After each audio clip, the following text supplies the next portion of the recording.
இது உங்கள் 2.0 சுற்றி வரும் பூமி. ஒரு வாரம் அரை மணி நேரம் வசந்தம் தொலைக்காட்சியின் அறிவார்ந்த ரசிகர்கள் அனைவருக்கும் அன்பார்ந்த வணக்கம். மீண்டும் ஒரு நாள் உங்கள் அனைவரையும் வசந்தம் தொலைக்காட்சியின் சுற்றி வரும் பூமி நிகழ்ச்சியில் இந்த வாரமும் மிக நீண்ட நாள் இடைவெளியின் பின்னர் சந்திப்பதில் மிக்க மகிழ்ச்சி. வாருங்கள், இந்த வாரமும் உங்களை மகிழ்விக்க பல விடயங்கள் காத்திருக்கின்றன. நிகழ்ச்சிக்குள் செல்லலாம்.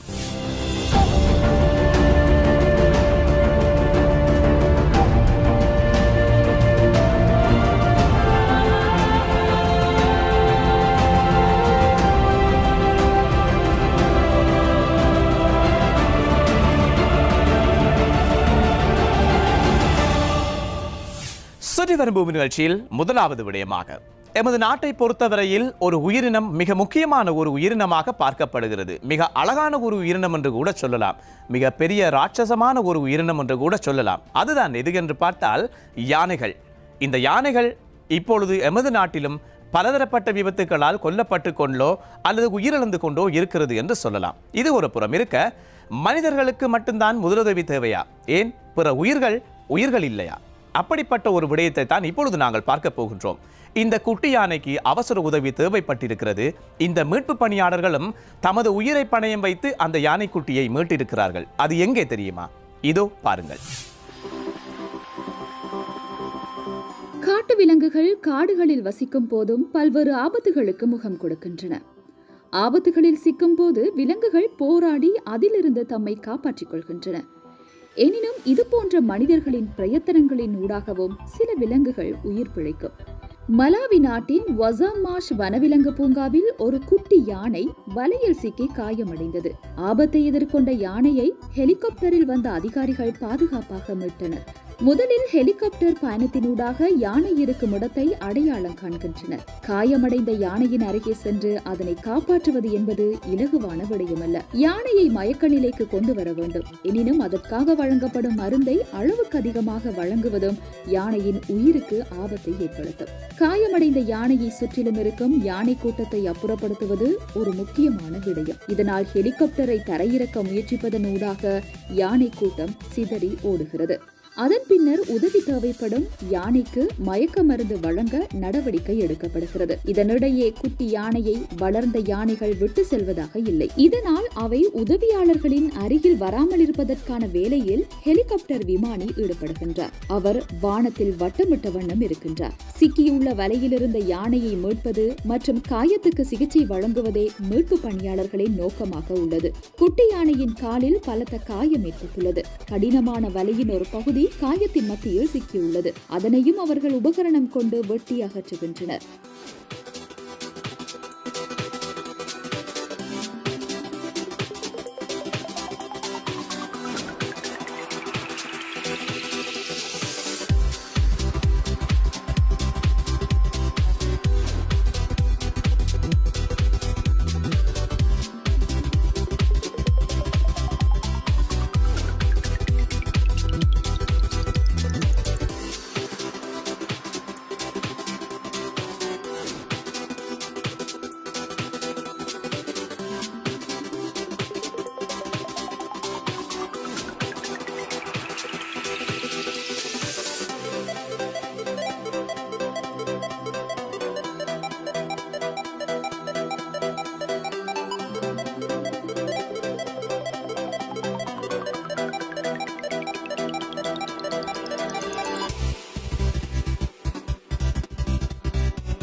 சிகிச்சை வழங்கும் பணிகள் நிறைவடைந்து விட்டன. இப்பொழுது யானையை மயக்கத்திலிருந்து எழுந்திருக்க செய்ய வேண்டும். அதற்காக ஒரு தடுப்பூசி ஏற்றப்படுகிறது. இதன் மூலம் யானை ஒரு சில நிமிடங்களில் மயக்கத்திலிருந்து மீண்டுவிடும். அந்த ஊசியை ஏற்றிய பின்னர் மீட்பு குழுவினர் அங்கிருந்து விரைவாக சென்றுவிட்டனர். காரணம், குட்டி யானையின் கூட்டம் அந்த இடத்துக்கு விரைவாக வந்துவிடும்.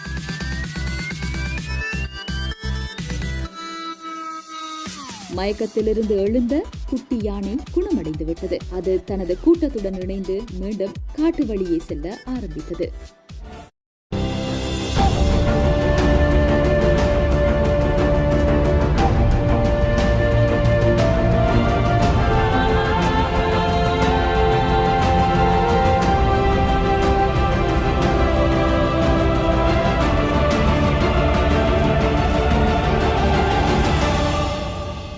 சுற்றி வரும் பூமி நிகழ்ச்சியில் அடுத்த விடயமாக, என்னதான் இந்த உலகத்திற்கு நவீன தொழில்நுட்ப முறைகள் அறிமுகப்படுத்தப்பட்டு கொண்டிருந்தாலும் பல பாரம்பரிய முறைகளை மக்கள் இன்றும் கைவிடுவதாக இல்லை.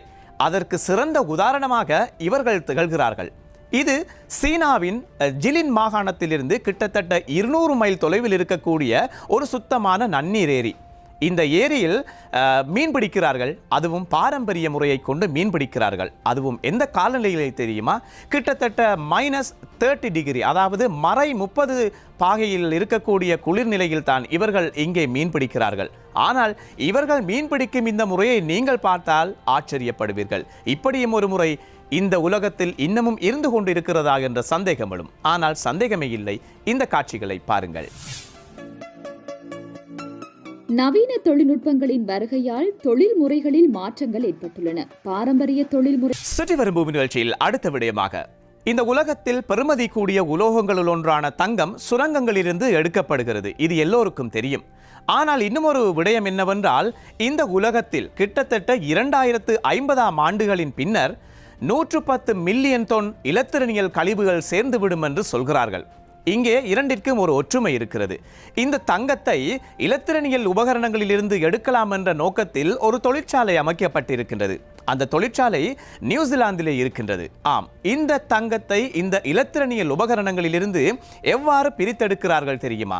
இவற்றை நீங்கள் கண்காணித்தால் ஒரு வகையில் நீங்களும் இந்த இலத்திரனியல் உபகரணங்களை கொண்டு ஒரு தொழிற்சாலையை உருவாக்கி அங்கே அந்த இலத்திரனியல் உபகரணங்களிலிருந்து தங்கத்தை நீங்களும் எடுக்கலாம். ஆனால் அதற்கு ஏராளமான அறிவு தேவைப்படுகின்றது. ஆனால் இங்கே இவர்கள் செய்கின்ற இந்த செயற்பாடு பலரது கவனத்தை ஈர்ந்திருக்கிறது. அப்படிப்பட்ட அந்த செயற்பாட்டினை இவர்கள் எவ்வாறு செய்கிறார்கள் என்று இந்த காணொளி காட்சியினூடாக பார்க்க போகின்றோம். பெறுமதி கூடிய உலோகங்களில் ஒன்றான தங்கம் சுரங்கங்களிலிருந்து எடுக்கப்படுகிறது என்றே நாம் அறிந்துள்ளோம்.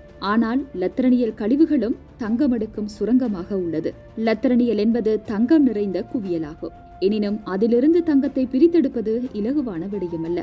இந்த நிலையில் இலகுவான முறையில் லத்திரனியல் கழிவுகளில் மறைந்துள்ள தங்கத்தை எடுக்கும் முறையை நியூசிலாந்து நாடு கண்டுபிடித்தது. குறைந்த விலைக்கு கிடைக்கப்பெறும் ரசாயனம் மற்றும் நுண்ணுயிர்களை கொண்டு லத்திரனியல் பொருட்களில் மறைந்துள்ள பெறுமதிமிக்க உலோகம் பிரித்தெடுக்கப்படுகிறது. தொழில்நுட்பமயமாக்கல் காரணமாக லத்திரனியல் பொருட்களின் பயன்பாடு பாரிய அளவில் அதிகரித்துள்ளது. பயன்பாட்டிலிருந்து நீக்கப்பட்ட லத்திரனிய பொருட்களை சூழலில் இருந்து அகற்றுவது என்பது கடினமான ஒன்றாகும். அவற்றை எரிப்பதாலும் சூழல் மாசடைவு சார்ந்த பிரச்சனைகள் எழுகின்றன.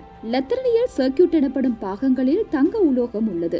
அவற்றை நேர்த்தியான முறையில் எடுக்கும் முறையை நியூசிலாந்து கண்டுபிடித்தது. இந்த முறையில் கழிவுகளானது மிகவும் பாதுகாப்பான முறையில் சுத்தம் செய்யப்படுகிறது. இதற்காக இயற்கையில் கிடைக்கப்பெறும் ரசாயன பொருள் பயன்படுகிறது. நியூசிலாந்தின் ஆக்லாந்து பகுதியில் குறித்த தொழிற்சாலை அமைந்துள்ளது. அனைத்து லத்திரனியல் பாகங்களிலும் சர்க்கியூட் என்ற கட்டமைப்பு காணப்படும். அதனை மாத்திரம் எடுத்து சிறிய துண்டுகளாக நொறுக்குகின்றனர்.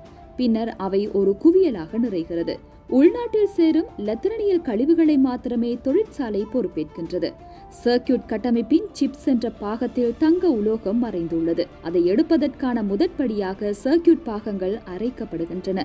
மண் போன்ற தன்மைக்கு அவை அரைக்கப்பட்டு அவை ரசாயன பொருள் ஒன்றுடன் கலக்கப்படுகின்றன. அதன் பின்னர் திடப்பொருளில் இருந்து திரவம் மாத்திரம் பிரித்தெடுக்கப்படுகிறது. இந்த நீல நிற திரவத்தில் அதிகளவில் தாமிரம் உட்பட பல பெறுமதிமிக்க உலோகங்கள் கலந்துள்ளன. மின்சாரத்தை பயன்படுத்தி தாமிரம் மாத்திரம் தனியாக எடுக்கப்படுகிறது. ஒன்று சேர்ந்த தாமிரம் அனைத்தும் ஒரு தகடாக இயந்திரத்திலிருந்து வெளியே வரும். முன்கூறப்பட்ட படிமுறையில் எஞ்சிய திடப்பொருளில் பலடியம் மற்றும் தங்கம் போன்ற உலோகங்கள் மாத்திரம் எஞ்சியிருக்கும். அவற்றை பிரிப்பதென்பது மிகவும் கடினமான ஒன்று. இதனால் அதற்காக மற்றொரு ரசாயனம் பயன்படுத்தப்படுகிறது. அது மாத்திரமன்றி தங்க சுரங்கங்கள் அமைந்துள்ள பகுதிகளில் அதிகமாக காணப்படும் பாக்டீரியா மற்றும் ஃபங்கஸ் ஆகிய நுண்ணுயிர்களும் தங்கத்தை பிரித்தெடுக்கும் செயற்பாட்டுக்காக கையாளப்படுகிறது. குறித்த நுண்ணுயிர்கள் பலடியம் மற்றும் தங்கத்தை அகற்ற பெரிதும் உதவுகிறது. பல மணி நேரத்தின் பின்னர் நுண்ணுயிர்களின் நிறை அதிகரித்து அவை பெறுமதிமிக்க உலோகங்களை அகத்துறிஞ்சுகின்றன. அடர்த்தி கூடிய பசையை போன்று மாறும் இந்த திடப்பொருள் உலர வைக்கப்படுகிறது. அதன் பின்னர் அதில் உள்ள தங்க துகள்கள் மாத்திரம் ஊதா நிறத்தில் தென்பட ஆரம்பிக்கும். இப்பொழுது இந்த கலவை இறுதி படிமுறைக்கு தயாராக உள்ளது. நுண்ணுயிர் கலவையினூடாக தங்கம் கலந்த உலோகம் மாத்திரம் மீதமாகிறது. இவை கலப்படமற்ற 99.99% வீத தங்க துகள்களாகும். சுமார் 1 மெட்ரிக் டன் சர்க்கியூட் கட்டமைப்புகளினூடாக 150 கிராம் அளவிலான தங்கம் கிடைக்கப்பெறுகிறது. இந்த அளவு தங்கத்தை பெறும் செயற்பாடுகள் இடம்பெறுவதற்கு 1 வார காலம் எடுக்கும். சிறிய பலனை அடைவதற்கு மிகப்பெரிய பிரயத்தனங்களை செய்ய வேண்டியிருக்கும். இதில் உண்மையில் பெறுமதி உள்ளதா என தொழிற்சாலையின் ஸ்தாபகரான மின்ட்டிடம் கேட்கப்பட்ட கேள்விக்கு அவர் ஆம் என்றே பதிலளித்தார். அதிக கேள்வி மிக்க தங்கத்தை சுரங்கத்திலிருந்து எடுப்பது மிகவும் கடினமாகும். தொன்கணக்கான பாறைகளை அகழ்ந்தெடுத்த போதும் கிராம் அளவிலான தங்கமே அந்த இடங்களிலிருந்து பெறப்படுகிறது. மறுபக்கத்தில் இன்றைய உலகில் லத்திரனியல் கழிவுகள் என்பது தொன்கணக்கில் சேர்ந்து கொண்டே போகிறது. இந்த நிலை நீடிக்கும் பட்சத்தில் 2050 ஆண்டளவில் சுமார் 110 மில்லியன் மெட்ரிக் டன் லத்திரனியல் கழிவுகளுக்கு தீர்வு தேட வேண்டியிருக்கும். அபிவிருத்தி அடைந்து வரும் நாடுகளுக்கு வல்லரசு நாடுகள் தமது குப்பைகளை ஏற்றுமதி செய்யும் அவலமும் இன்று இடம்பெறுகிறது. வறுமை கோட்டின் கீழுள்ள நாடுகளில் 1000க்கும் அதிகமானோர் லத்திரனியல் கழிவுகளில் உள்ள தாமிரத்தை எடுக்கும் தொழிலிலும் ஈடுபட்டுள்ளனர். கழிவுகளை எரிப்பதால் சூழலுக்கு பாதிப்புகள் ஏற்படுவதுடன் தொழிலாளர்களும் நோய்வாய்ப்படுகின்றனர். மிக இலகுவாகவும் லாபம் ஈட்டும் வகையிலும் இந்த கழிவுகளை அகற்றும் முறையை நகரங்களுக்கிடையில் விரிவடைய செய்வதே மின்ட்டின் இலக்காக உள்ளது. ஆக்லாந்தில் உள்ள தொழிற்சாலையின் இடவசதிக்கமைய 1 வாரத்துக்கு 1 தொன் சர்க்கியூட் கட்டமைப்பு பாகங்களை மாத்திரம் கொண்டு அதன் உலோகம் எடுக்கும் படிமுறைகள் இடம்பெறுகின்றன. சர்க்கியூட்டுகளை மாத்திரம் இவ்வாறு பயனுள்ள விதத்தில் கையாள்வதால் லத்திரனியல் கழிவு பிரச்சினைக்கு முழுமையான தீர்வு கிட்டாது. இவற்றை தவிர வாகனங்கள் போன்றவற்றிலும் லத்திரனியல் கழிவுகள் உருவாகின்றன. இதனால் உலகளாவிய லத்திரனியல் கழிவு பிரச்சினைக்கு தீர்வு காண பல வழிகள் உள்ளன. உதாரணமாக, நிறுவனங்கள் தாம் தயாரிக்கும் லத்திரனியல் பொருட்களின் எண்ணிக்கையை கட்டுப்படுத்த வேண்டும். சட்டரீதியற்ற பொருளாதார நோக்கமற்ற வகையில் உருவாக்கும் தொழில்நுட்ப பொருட்களை மீள் சுழற்சிக்கு உள்ளாக்குவது சாத்தியமானது. ஆனால் இந்த காரணங்களை அடிப்படையாக கொள்ளாது தயாரிக்கப்படும் பொருட்களை அழிக்க முடியாத லத்திரனியல் கழிவுகளாக மாறுவதாக கூறப்படுகிறது.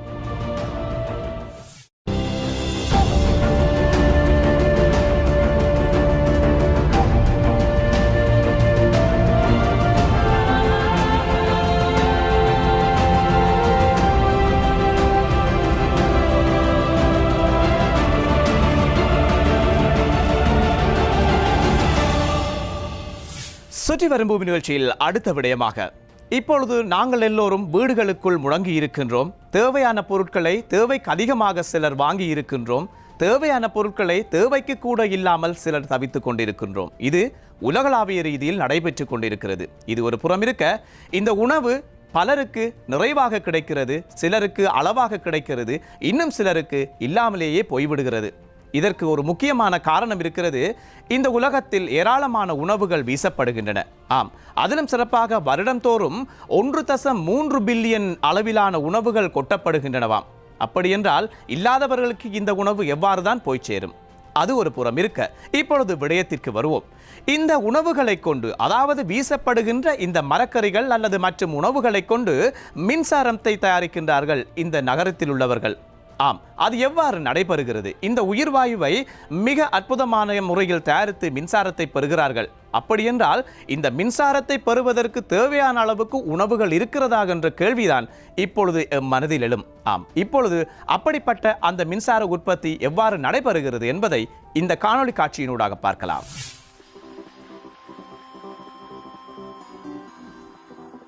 மனிதன் வாழ்வதற்கு அத்தியாவசியமானவற்றில் ஒன்றுதான் உணவு. உணவு அனைவருக்கும் சமமான அளவில் எப்பொழுதும் கிடைப்பதில்லை. பல காரணங்களால் உணவு பற்றாக்குறை, உணவு வீண்விரயம் என்பன நிகழ்கின்றன. இதனால் உலகில் ஒரு தரப்பினர் அளவுக்கு அதிகமான ஆகாரத்தை பெறுவதுடன் மற்றொரு தரப்பு போதுமான உணவு கிடைக்காமலும் மேலும் ஒரு தரப்பு உணவே இல்லாமலும் இருக்கும் அவல நிலை உருவாகியுள்ளது. ஒவ்வொரு வருடமும் சுமார் 1.3 பில்லியன் அளவிலான உணவு வீசப்படுகிறது. எனினும் அதற்கு பதிலாக விற்பனைக்கு எடுக்கப்படாத மரக்கறிகள் நிலத்தில் நிரப்பப்பட்டு அவை உயிர்வாயுவாக மாற்றப்படுகிறது.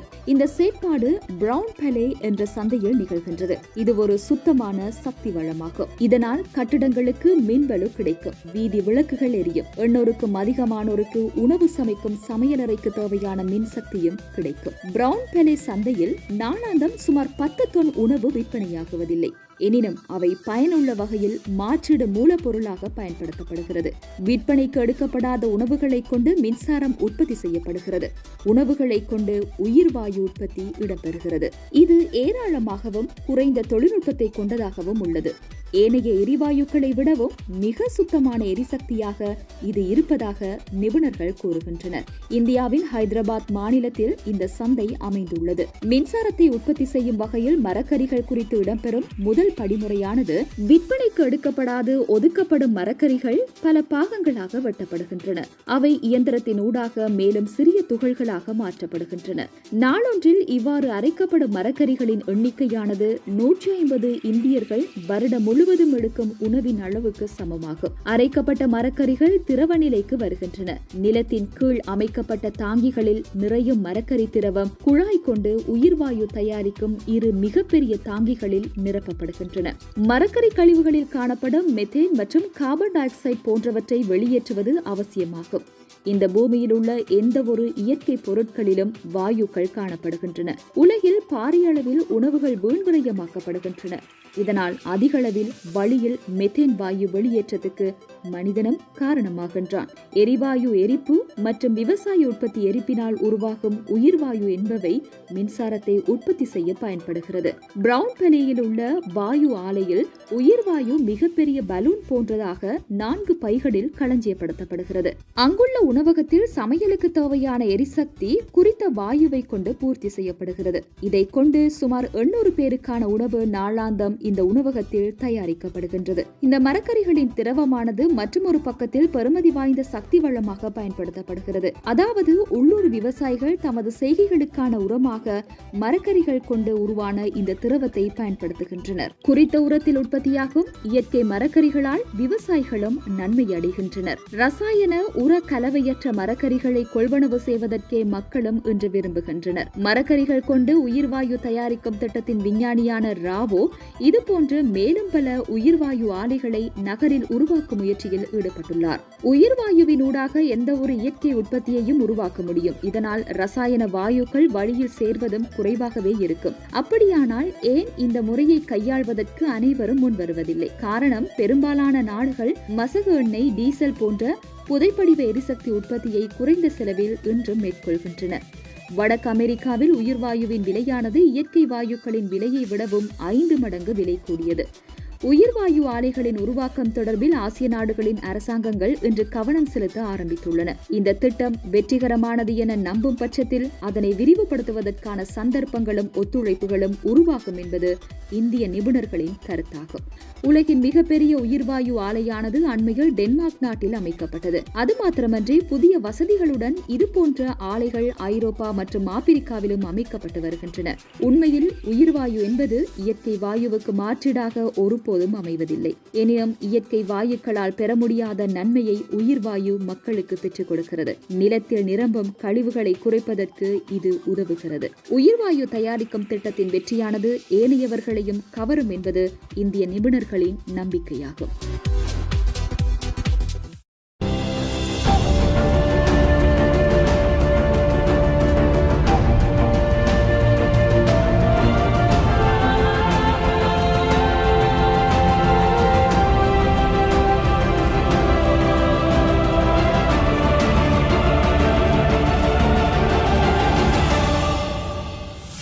சுற்றி வரும் பூமி நிகழ்ச்சியில் அடுத்த விடயமாக, இந்த உலகத்தில் வேற்றுக்கிரகவாசிகளுக்கும் மனிதர்களுக்கும் தொடர்புகள் இருக்கிறது என்பதை பல வரலாற்றாசிரியர்கள் அல்லது ஆராய்ச்சியாளர்கள் அல்லது விஞ்ஞானிகள் அவ்வப்போது கூறிக்கொண்டேதான் இருக்கிறார்கள்.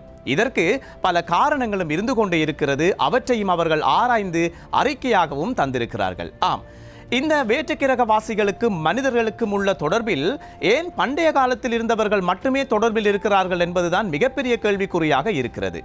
இப்பொழுது நாங்கள் பார்க்க போகின்ற இந்த காணொளி காட்சியில் இருக்கக்கூடிய இந்த நகரம் கிட்டத்தட்ட 2000 வருடங்களுக்கு முன்னர் கட்டியெழுப்பப்பட்ட ஒரு நகரமாக இருக்கிறது.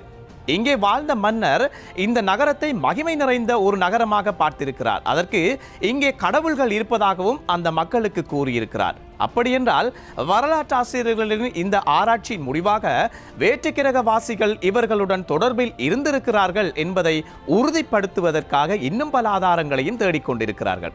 அப்படிப்பட்ட அந்த நகரம் எங்கே இருக்கிறது? அந்த நகரத்தில் என்னென்ன விடயங்கள் எல்லாம் குறிப்பிடப்பட்டிருக்கிறது என்பது தொடர்பான ஒரு அற்புதமான காணொளி காட்சி ஒன்றினைத்தான் இப்பொழுது நாங்கள் பார்க்க போகின்றோம். கிரகவாசிகளை ஒப்பிடுகின்றனர். அவரது தீர்க்க தரிசனங்கள் வேற்றுகிரக மனிதர்களின் கட்டளைகளையும் அடிப்படையாக கொண்டாக இருந்திருக்க வேண்டும் என்றும் புராண ஆய்வாளர்கள் நம்புகின்றனர். ஒரு வாரம் அரை மணி நேரம். என்ன ரசிகர்களே, இந்த வாரமும் சுற்றி வரும் பூமி நிகழ்ச்சியில் வந்த இந்த விடயங்களை எல்லாம் பார்த்து ரசித்திருப்பீர்கள். ஆம், எங்களுக்கு புதுவிதமாக இருந்தாலும் இந்த உலகத்தில் இப்படிப்பட்ட விடயங்களும் நடந்து கொண்டுதான் இருக்கிறது என்று எண்ண தோன்றுகிறதா? அதைத்தான் இப்பொழுது நீங்கள் பார்த்து ரசித்திருக்கிறீர்கள். இதே போன்று இன்னும் பல அற்புதமான தேடல்களுடன் அடுத்த வாரம் உங்கள் அனைவரையும் சந்திக்கின்றேன். நன்றி, வணக்கம்.